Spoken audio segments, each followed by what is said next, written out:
92.7 big FM पर आप सुन रहे हैं यादों का idiot box with Nilesh Mishra season 4। कहानियां जिनमें आप मिलते हैं खुद से।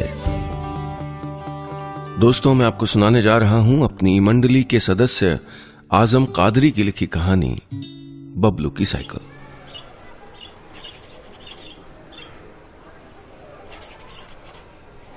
जैसे जैसे बबलू के इम्तिहान ठीक होते गए, अपनी ड्राइंग बुक में बनी साइकिल में वो रंग भरता गया।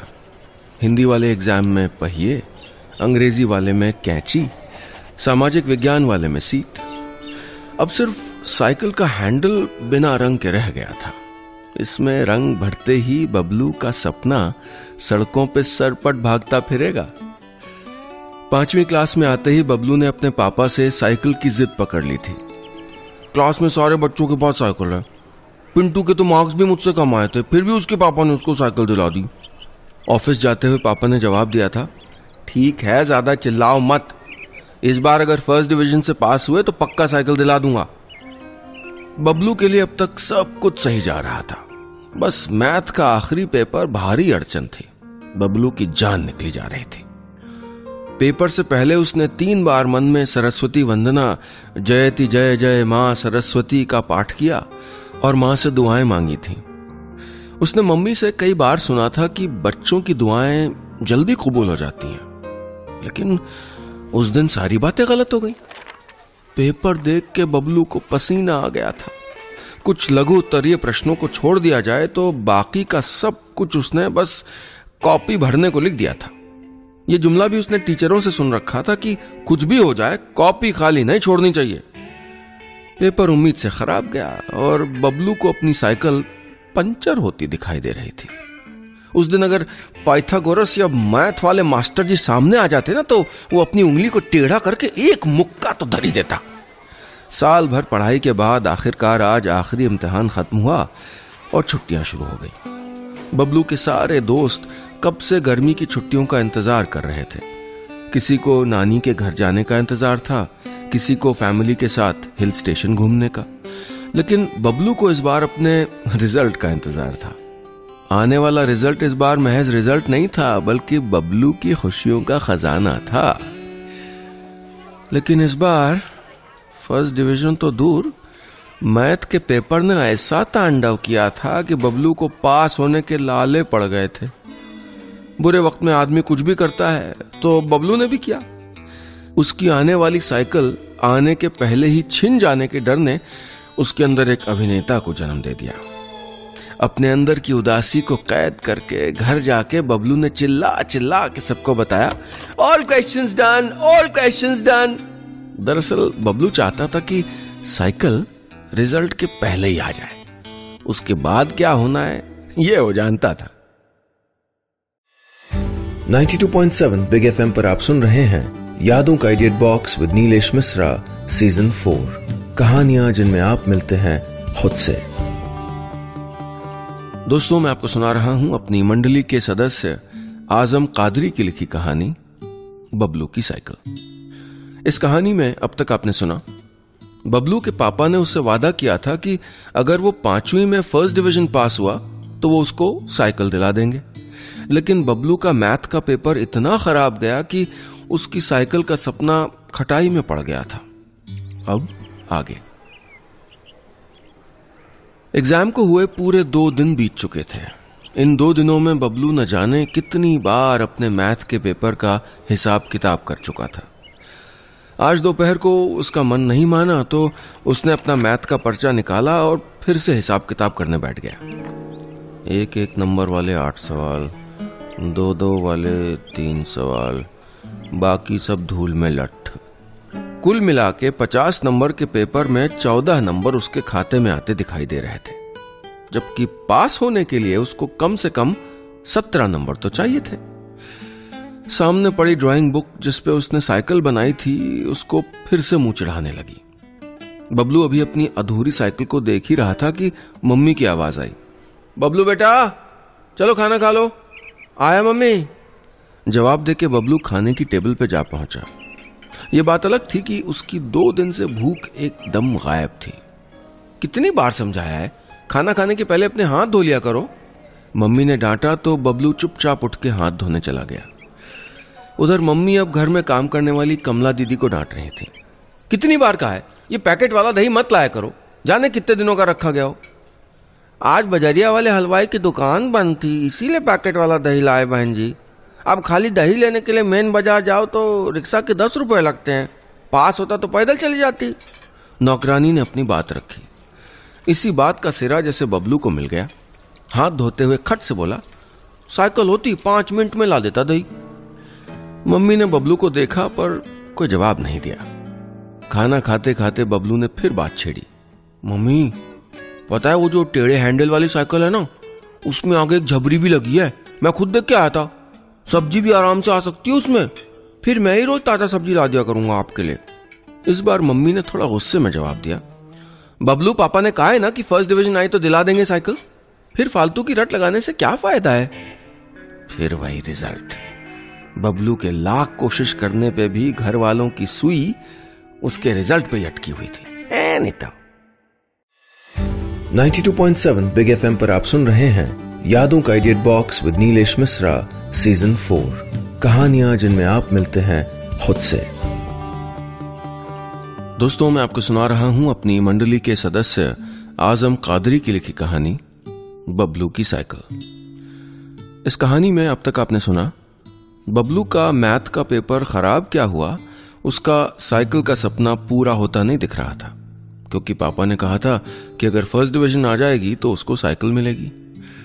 बबलू इस कोशिश में था कि रिजल्ट से पहले उसकी साइकिल आ जाए तो अच्छा हो। अब आगे। उस दिन बबलू को अपने आप पे बहुत गुस्सा आया। आखिरकार उसने पापा की रिजल्ट वाली बात मानी क्यों थी? लेकिन अब कुछ नहीं किया जा सकता था। जैसे जैसे रिजल्ट के दिन नजदीक आ रहे थे, बबलू की बेचैनी बढ़ने लगी थी। उस शाम बबलू अपने दोस्त मोनू के साथ पार्क में खेलने गया तो उसने मोनू को बताया, यार मुझे नहीं लगता मेरी साइकिल आ पाएगी। पर तेरे पापा ने तो कहा था कि इस साल वो तुझे साइकिल दिला देंगे। हाँ यार, कहा तो था, लेकिन यह भी कहा था कि अगर मैं फर्स्ट डिवीजन में पास हुआ तो। इस लेकिन का जवाब मोनू के पास खुद नहीं था। अपने दोस्त को गुमसुम देख के मोनू ने कहा, बबलू मेरी मान तो वैष्णव माँ से प्रार्थना कर ले, वो जरूर तेरी मदद करेंगी। मैंने जो पेपर वाले दिन सरस्वती माँ की 3 बार वंदना की थी, उन्होंने तो सुना नहीं, फिर वैष्णव माँ क्यों सुनेंगी? नहीं यार, सरस्वती माँ की बात और है, वैष्णव माँ की और बात है। सरस्वती माँ का क्या है, वो बिजी रहती है ज्यादा, इसलिए तेरी वंदना उनको सुनाई नहीं दी होगी। और फिर ये ट्रैफिक का शोर भी तो कितना रहता है। और अगर वैष्णव माँ भी बिजी हुई, उन्होंने भी मेरी प्रार्थना नहीं सुनी तो? रहने दे यार, इस दुनिया में कोई नहीं है जिसको मेरी परवाह हो। बबलू को यूं एकदम हारते देख मोनू ने दूसरा आइडिया दिया, तू एक काम कर, तू ना वैष्णव माँ को एक चिट्ठी लिख दे, उनके पास पहुंचेगी तो पढ़ना ही पड़ेगा। बबलू को मोनू का यह आइडिया थोड़ा अच्छा लगा, लेकिन अब भी एक समस्या थी कि वैष्णव माँ का पता दोनों में से किसी के पास नहीं था। खैर, सोच विचार के यह तय हुआ कि स्वर्ग के पते पे चिट्ठी लिख के मंदिर में रख दी जाएगी। उस रात जब सब सो गए तो बबलू अपने कमरे में चिट्ठी लिखने बैठ गया। आदरणीय माँ वैष्णो, सादर चरण स्पर्श। माँ, मेरा नाम बबलू है। मैं Mahatma Gandhi junior high school की 5वीं कक्षा का विद्यार्थी हूँ। बाकी तो सब ठीक है, पर मेरा मैथ का पेपर इस बार अच्छा नहीं हुआ। बाकी पेपर अच्छे गए हैं, पर अगर इस पेपर में आप मुझे पास करा दें तो मैं फर्स्ट डिवीजन में पास हो जाऊंगा और मेरी साइकिल आ जाएगी, क्योंकि पापा ने कहा कि मुझे साइकिल तभी मिलेगी जब मैं फर्स्ट डिवीजन में पास होऊंगा। वैष्णव माँ, प्लीज आप बस एक बार मुझको मैथ के पेपर में पास करा दीजिए, फिर मैं आपसे कभी कुछ नहीं मांगूंगा। मुझे आशा है आप मेरी बात जरूर सुनेंगी। आपका भक्त Bablu Rawat, Mahatma Gandhi high school 5th B। चिट्ठी लिखने के बाद बबलू ने 2 बार उसे और पढ़ा और फिर एक छोटा सा नोट और चिट्ठी के नीचे लिख दिया। माँ क्षमा करना, एक बात मैं कहना भूल गया था कि अगर किसी और पेपर में नंबर कम हो तो प्लीज इतने बढ़ा दीजिएगा कि मेरी फर्स्ट डिवीजन बन जाए। चिट्ठी लिख के बबलू को बड़ी राहत मिली। उसने जाके देखा सब लोग सो रहे थे। फिर चुपके से बबलू रसोई के बगल में बने छोटे से मंदिर में गया और चिट्ठी गणेश जी की मूर्ति के नीचे दबा दी। अब बबलू को पक्का यकीन हो गया था कि उसका काम हो जाएगा। एक दो दिन यूं ही बीत गए। घर वाले भी बबलू को देख के हैरान थे कि रोज साइकिल की रट लगाए रखने वाले बबलू ने साइकिल का सा भी मुंह से नहीं निकाला था। हर साल की तरह इस साल भी मम्मी के साथ बबलू अपनी नानी के घर छुट्टियां मनाने गया। गोरखपुर में अपनी नानी के यहां बबलू ने इस बार किसी से कोई जिद नहीं की। वो तो बस सारा दिन यही सोचता रहता कि साइकिल आ जाने के बाद वो हर रोज मोनू के घर जाया करेगा। मौका मिला तो रोजी को भी बिठाल के उसके घर छोड़ दिया करेगा। रोजी उसकी क्लास में तो नहीं थी, लेकिन बबलू को अच्छी लगती थी। छोटे छोटे कितने ख्वाब थे जो एक साइकिल के कंधे पे सजे बैठे थे, और साइकिल उसे एक चिट्ठी के रहमो करम पे थी जो उसने लिख के वैष्णव मां को भेजी थी। खैर, इस बार मम्मी ज्यादा दिन नानी के यहां नहीं रुकी। घर वापस आई तो बबलू से रहा नहीं गया। सीधा जाके उसने अपने घर के मंदिर में गणेश जी की मूर्ति के नीचे अपनी चिट्ठी की जांच की। जांच में पाया कि चिट्ठी तो वहीं के वहीं वैसे की वैसी मौजूद है। बबलू के पैरों तले जमीन और सर से आसमान दोनों एक साथ जैसे खिसक गए थे। आज उसको अपने दोस्त मोनू पे बहुत गुस्सा आया। खामखा उसकी बातों में आ गया। चिट्ठी वहीं छोड़ के वो सीधा मोनू से मिलने चला गया। बबलू मोनू के घर के नीचे खड़े होकर तेज तेज पुकारने लगा, मोनू। मोनू उस वक्त नहा रहा था। बदन पे साबुन लगे लगे उसने अपनी बालकनी से झांक के देखा। रुक, आ जाता हूं, कह के मोनू चला गया। थोड़ी देर में दोनों पार्क में बैठे थे और बबलू गुस्से में शिकायत कर रहा था। मैंने पहले ही कहा था वैष्णव मां ने मेरी बात नहीं सुननी है।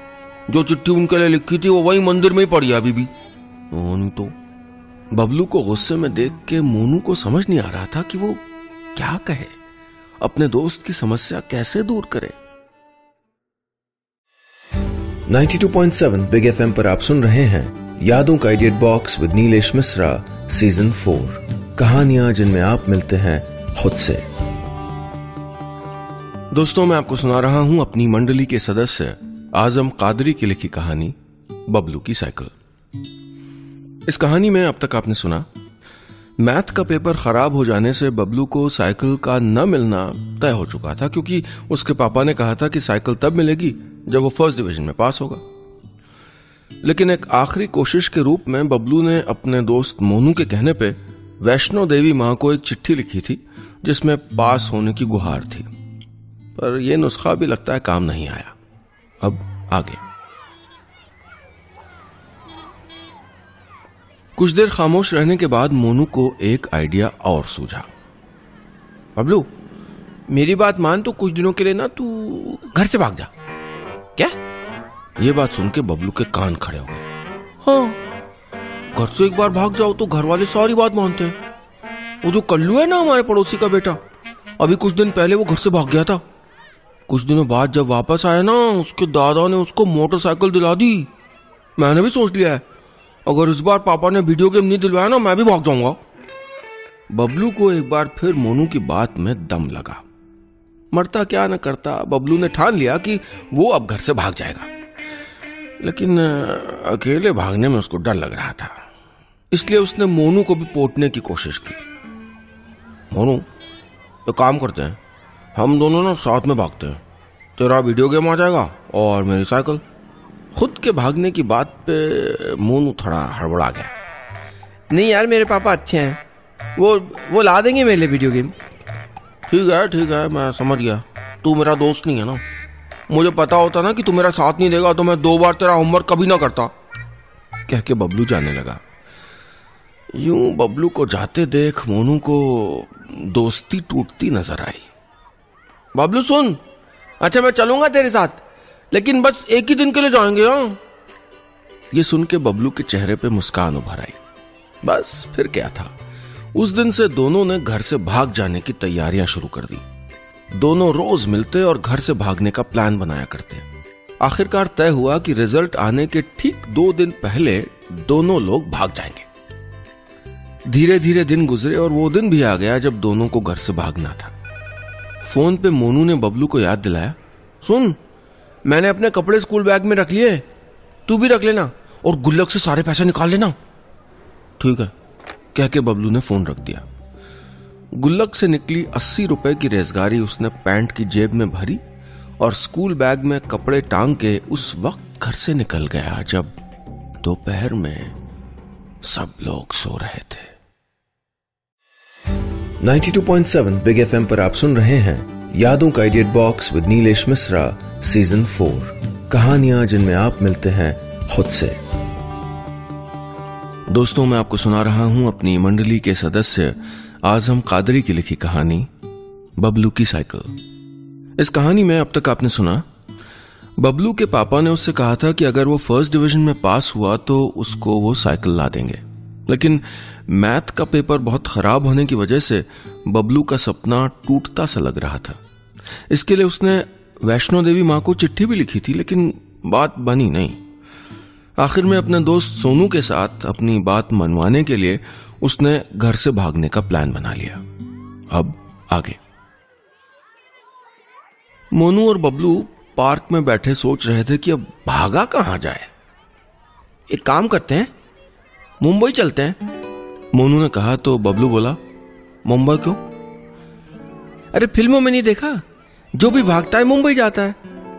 चल फिर स्टेशन चलते हैं, बबलू ने कहा तो मोनू बोला, अभी नहीं पागल, दिन में जाएगा तो कोई ना कोई हमें देख लेगा, सारा प्लान चौपट हो जाएगा, रात में चलेंगे। बहुत देर तक दोनों पार्क में बैठे सांप सीढ़ी खेलते रात होने का इंतजार करने लगे। जब शाम हो आई तो मोनू का बड़ा भाई उसको खोजते हुए पार्क में आया। उसे देख के दोनों झाड़ी के पीछे छिप गए। तकरीबन घंटा भर झाड़ियों में छिपे रहने के बाद जब दोनों लोग बाहर आए तो शाम गहराने लगी थी। पार्क में कोई नहीं था। मोनू और बबलू दोनों चुपचाप बेंच पे बैठे थे। स्टेशन चलने की बात कोई कर ही नहीं रहा था। अब तक आसमान पूरा अंधेरे से भर गया था। चील कौओं की आवाजें पार्क को डरावना बना रही थीं। यार बबलू, भूख लगी है? हाँ, भूख तो मुझे भी बहुत जोरों की लगी है यार। इतना कह के फिर से दोनों चुप हो गए। जंगल बुक आने वाला होगा, मोनू ने कहा तो बबलू को भी याद आया। हाँ, पता नहीं मोगली शेर खान के चंगुल से छूट पाएगा कि नहीं। अब तक पार्क का चौकीदार हाथ में टॉर्च लिए गेट बंद करने के लिए आ गया था। गेट बंद होते देख मोनू ने कहा, बबलू आज रहने देते हैं, फिर किसी दिन भागेंगे, आज बहुत जोर की भूख लगी यार। हाँ, जंगल बुक भी आने वाला होगा, कह के दोनों दोस्त चुपचाप पार्क से खिसक लिए। सूनी सड़कों पे अकेले जाते हुए बबलू को बहुत डर लगने लगा था। ऊपर से देर हो जाने की वजह से कुटैया भी पक्की थी। घर पहुंच के बबलू ने देखा कि मम्मी दरवाजे पे खड़ी उसी की राह देख रही हैं। बबलू को देखते ही उन्होंने थोड़ा डांटा, फिर गले से लगा लिया। बबलू को खाना खिलाते वक्त न जाने क्यों मम्मी की आंखों में आंसू भर आए थे। साइकिल का सपना छोड़ के बबलू सोने के लिए चला गया, लेकिन अगली सुबह उठा तो देखा बरामदे में चमचमाती नई साइकिल रखी थी। बबलू को जैसे यकीन ही नहीं हुआ। मम्मी पापा बगल में खड़े मुस्कुरा रहे थे और बबलू अपनी साइकिल पर सवार होके मोनू से मिलने चला गया था। दरवाजे पे खड़े पापा बबलू की वो चिट्ठी पढ़ के मुस्कुरा रहे थे जो उसने वैष्णो देवी मां के नाम लिखी थी। रिजल्ट तो कल आएगा, पर बबलू की खुशियों का रिजल्ट तो आ गया था। बस इतनी सी थी ये कहानी। 92.7 बिग एफएम पर आप सुन रहे हैं यादों का idiot box with Nilesh Mishra season 4, कहानियां जिनमें आप मिलते हैं खुद से।